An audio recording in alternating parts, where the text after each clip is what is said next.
rain is gone, the sun is out. A little chilly though.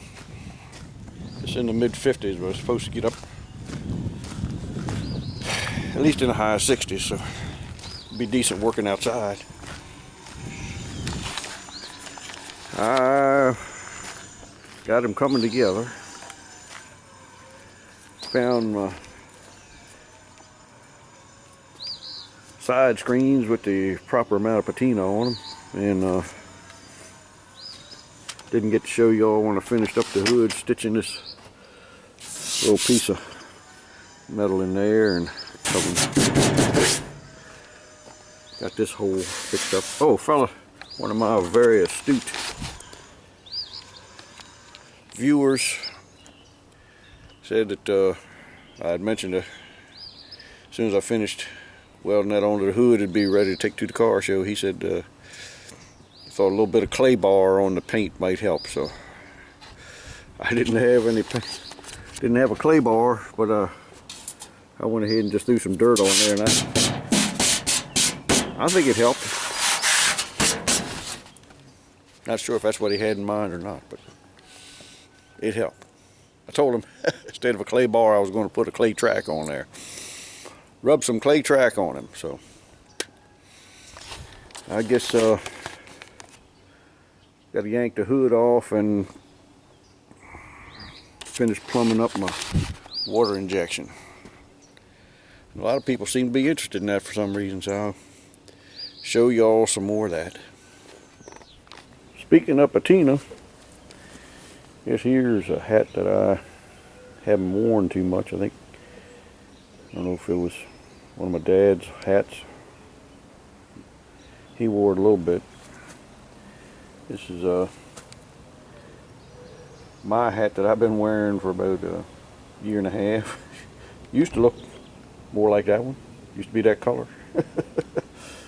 That's the kind of patina it gets on there from wearing it for a year and a half. We never wash a hat. It just seems like it's all misshapen. I know some people do, but we never have. Guess I'll wear this one for a while. Probably wear this one to the pool. Keep wearing the other one to work. This is how the hood looks from the inside. Might have a little bit of tack welding to do here and there, but all in all, I think it's good. We need some kind of air shut off on the thing. That's got to flop down and cut the air off if the engine runs away or whatnot. So put this on there, shut off the air. Put a little cable runs through there and goes to the back, and when the cable pulls out, that'll flop down and shut the air off. That's the same air shut off I run on buckshot when I was pulling it, my pro stock on the big circuit, and same one that I run on this several years ago. I think it's important to keep using the same things over and over, even though things have been improved. I like to run obsolete, out-of-date things. It's very important. Because when you beat modern stuff with old stuff that you ain't spent no money on, that's got history to it, it's a good feeling. You have to have some kind of air filter or some kind on there. See, we'll put some kind of filter on. Let's see. Here's one here. Yep. That ought to work. Oh yeah. That's good. Yeah, catch most of the biggest clods anyhow. Hey, I had a lot of interest in the water injection stuff. Figure I would show everybody that it's nothing special. You can go buy these things. These are just a nozzle body. This part of it is just a nozzle body. It's brass. And these are the nuts that go on the end. Kind of braze that, or if you can get a steel one, you can weld it on. This is on the crossover pipe. It's one of them. I got welded on there. We'll screw it on there. And then there's a couple other places on the crossover pipe That one's brazed on, and there's another nozzle right there. So, but and you have a little screen that goes up inside the body. See the screen there? You can buy them at Tractor Supply, but they probably don't have them in stock like most everything else you want from them. And I'm never going to get on their payroll for advertising. I can see that now. You can buy these things wherever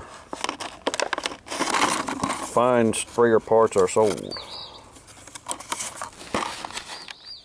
These things here, you got your atomizer disc, and I guess, I don't know, I'll call it your, I don't know what you call them. It's the disc with the hole in it. You put a different size hole in there, you can put more or less water in. I a lot of times make them out of a piece of tin and just drill whatever size hole in them I want. Your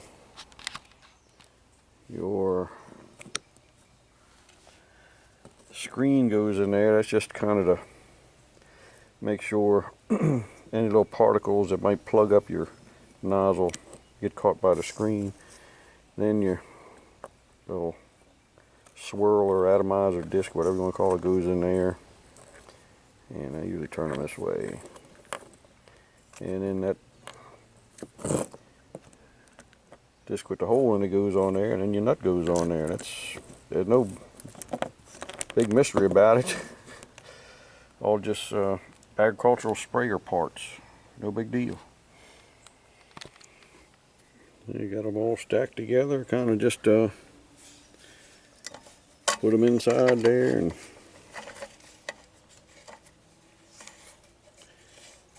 tighten them down,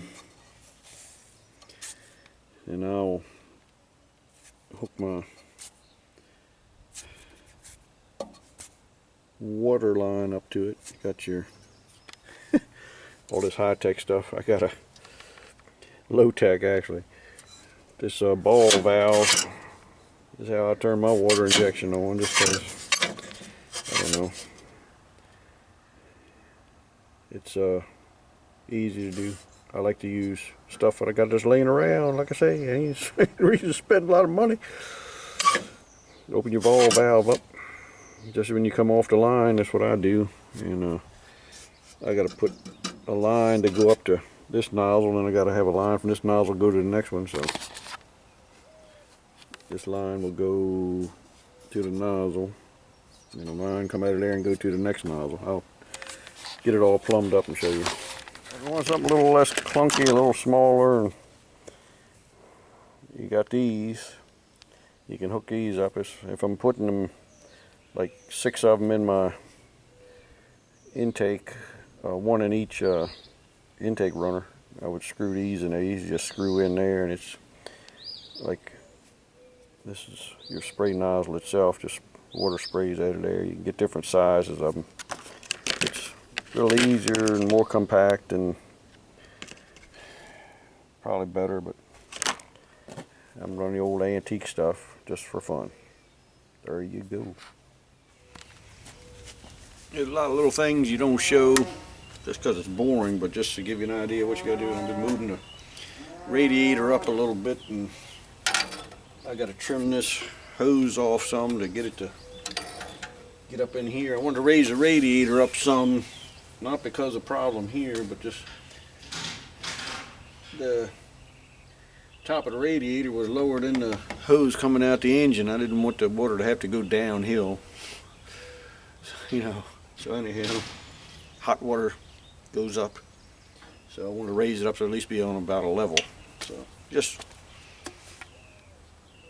a lot of little boring stuff you all wouldn't be interested in, but I figured I'd give you a little taste of what all you got to do. I got to go drill some holes here now for moving that up. So I put a little water in the radiator. I'm not gonna put antifreeze in it yet, so I gotta get some water from somewhere. Here's some water. This old tar. Do as good as any.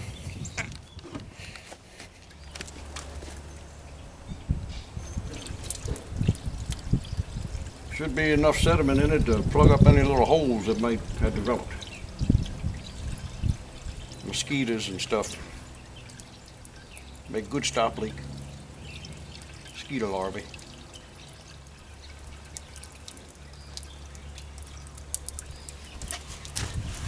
Just can't beat good old rainwater. Another one of the little things you got to do on these. Sometimes, just some things you may not think of. I got to change the filter, put a new filter on there for starting it up. In order to do that, we got the steering rod running down here. I'm going to have to take this loose and move it out the way to get that filter off. Just one of the little things you got to do on these. You may not realize what you got to do sometimes. Whew, hey, a lot goes into this stuff. A lot more than you could imagine goes into putting one of these together. It's a little thing like hooking up your turbocharger oil line when you got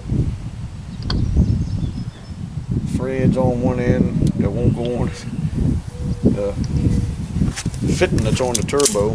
Get the threads on the line. End up having to make up this fitting, put some threads inside of here and adapt it up. So everything takes longer than you think. Prime up the turbo a little bit, put some oil in it before I put the line on there.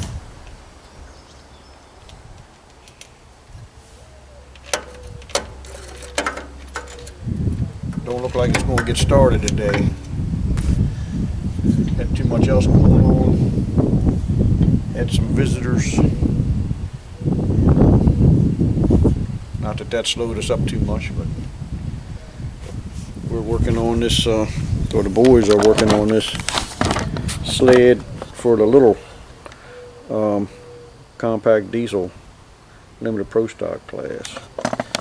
And that took a little time for them to work on that, so. But I got the right threads to go in my turbo now. Get oil to it, so.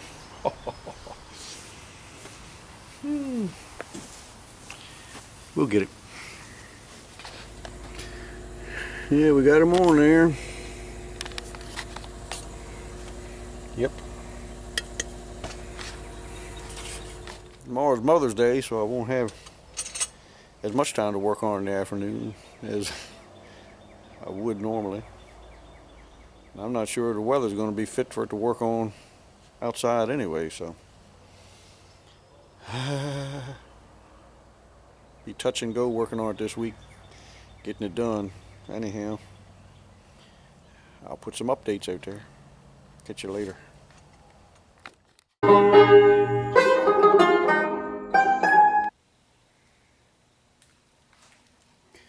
Just lettered him up last night just for fun. Tried to make it look like the letters have been on there for a while and old and faded. I enjoy doing that. Got this nice patina on there. I wanted to put some lettering on there that maybe looked like it had some patina on it too. Yep. Got the other side, worked on that.